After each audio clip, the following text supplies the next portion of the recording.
There's just something about them long athletes, them freaks of nature, them tall dudes with insane wingspans that only focus on one thing, and that is defense. Locking the next man up, making sure nobody puts that ball in that hoop. That little cylinder, that nylon hanging out of it, bro, that is their sanctuary, that is their flag, and you not capturing that jump. And Jojo Tugler is one of the best defenders that I've seen in college basketball, man. He's a bit of a Jaden Quentin situation as well. A little bit shorter, but just as long and just as disruptive in that paint, in the mid-range, just everywhere on the defensive end, even on the glass. Like, he's just a force to be reckoned with.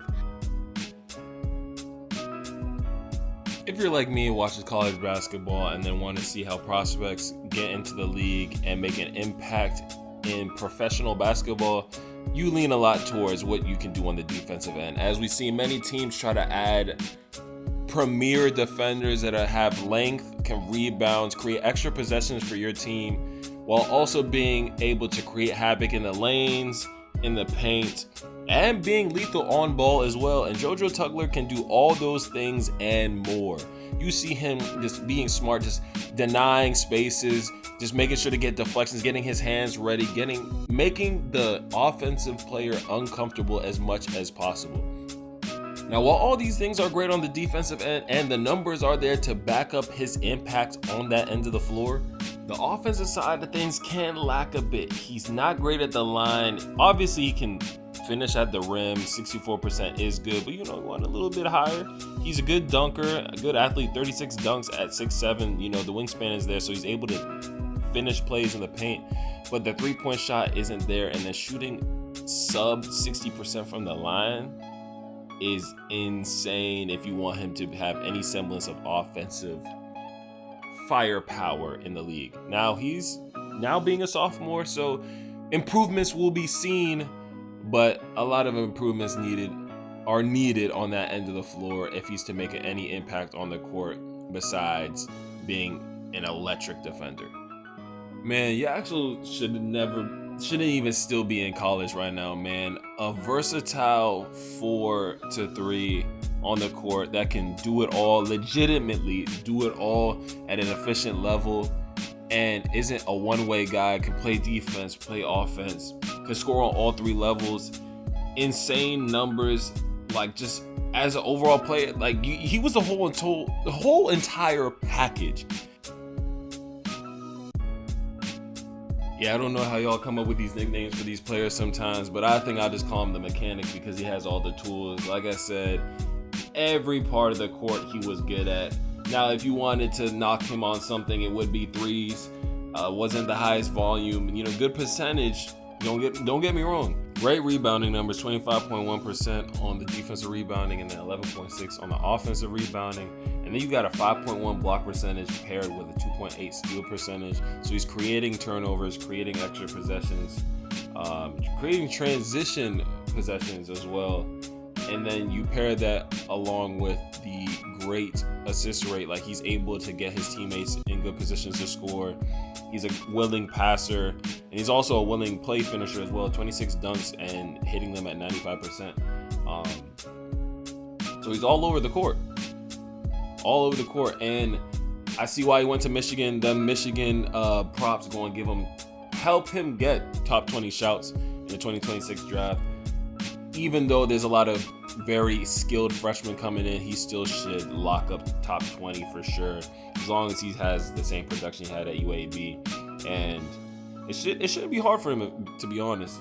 You don't really lose these type of tendencies as a player.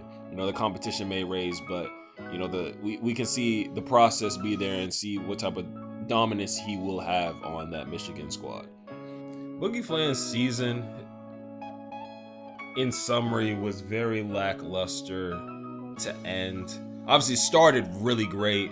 Looked like I had him in my top 5, or top 10 at least, to start out the year, and then went down with that injury, and then you kind of almost forgot about him, like it happens with many players that get injured. And they had a good impact, but it wasn't like, oh yeah, in your face all the time. starting on my first full year of trying to scout every college player to see which ones was going to be on my list of people that were going to be good. He was one of my first favorite guards to be like, okay, yeah, he's stamped in the Cheem scouting process for 2025. And then he kind of fell out, and I was like, damn, that injury kind of hurt. But he's an electric player, great passer. You know, the rim stuff was the one I was really concerned about. I know people were saying when you play for that coach over there, Mr. John Calipari, your guard's not really finishing at the rim for real. You know, I didn't know what that was all about, but yeah, when he was shooting 38.9% at the rim, that is disgusting. You cannot be doing that, bro, especially in the league as an undersized guard. You don't really have that burner like that. You're shooting 34% on 9 attempts per 100 possessions, which is good volume. But you got to get the easy ones, man. Like, that's what it's about. Great in transition, though. Like, yeah, as a secondary off-ball guy, great in transition is serviceable on ball defense as well. But that volume got to go up. But we taking our talents to Florida. So when we get to Florida, that might be a little bit better. Another reason he's on my list, because the thing I cannot ignore the most is that 30.5 of assist rate and 10.5 turnover percentage. Like, that is insane. Obviously, the scoring numbers at the rim, the scoring numbers in the mid-range, and the three-point isn't that great, that wonderful, where he's like a can't-miss prospect. But there's something to build off of, and it will be interesting to see that backcourt pairing of him and Xavier Lee in Florida, because Lee is also a player that, you know, demands the ball in his hands and is a good passer in his own right. So it's interesting to see what type of duo they can really come up with in Florida. And my prediction is that Boogie's probably going to be more of an off-ball guy. The volume he had from three, he probably just might be a stroker.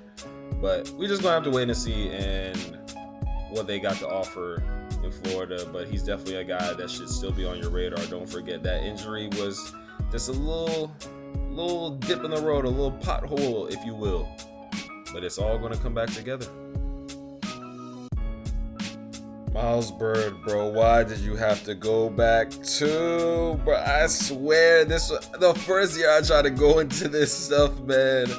Everybody I thought I was going to scout was they return to college. Obviously, with the NIL, it changed a lot of things. Like, the money is definitely more lucrative in college, especially if you like not NBA tier talent. Not saying Miles Bird is not NBA tier talent. He definitely is, but we got some things to work on. But him going back definitely was one of the shockers to me. But definitely works in his benefit because, like Yaxel, he may not have all the tools in the toolbox, but he's definitely a prospect that will benefit from another year in college to get a boost on his numbers and just overall improve his strength, skill, and his experience. Obviously, he's still playing against the young guys, but it will do numbers for him. Hey, bro, forgive me for the nickname Miles Bird if you ever do come across this video, man. I didn't know what to think of yet, bro. I'm gonna give you a better one, but for right now, I guess you the woodpecker. I was thinking birds. I was thinking about people that are annoying, and like, you could be a pest on defense. Premier player on defense with a 4.9 block percentage and a 4.3% steal percentage. And I was looking at that early in the year last year. He was my second guy I was really big on. I was like, okay, that's great. Like, and you were shooting well too. You were shooting about like 37% before the big drop off happened. And it was just like, you just kept breaking. Obviously, you still created stocks, still created turnovers, still rebounded at a decent clip, but none of your shots were going in. You're not really the strongest at the rim. You don't really get to the cup like I want you to as a wing. Shooting 55.6% at the rim and you like 6'7", man, it's not going to work. Let me stop. It's not going to work, bro. And then shooting 30% for three, it's not going to work. The volume is there, but that's not going to work either. I think, looking back, I think going back was the best option for you, even though I did not want it to happen because I wanted to, boast my ego. Like, yeah, I had him top 15. Like, yeah, he going to be that guy. You can still be that guy, but we got to improve on the efficiency, bro. Because when we get to the league, we there to stay. We're not there to make an appearance. We're there to arrive, all right? But as always, don't forget to like, subscribe, and turn on that notification bell for more basketball content, man. We here to stay, bro. Road to 1,000. I appreciate every single one of y'all that has been supporting the channel, man. It's been a journey, and I'm loving it. Looking forward to the new college season and new NBA season, man. Share these jokes with your friends so they know what's going on in the basketball world, all right?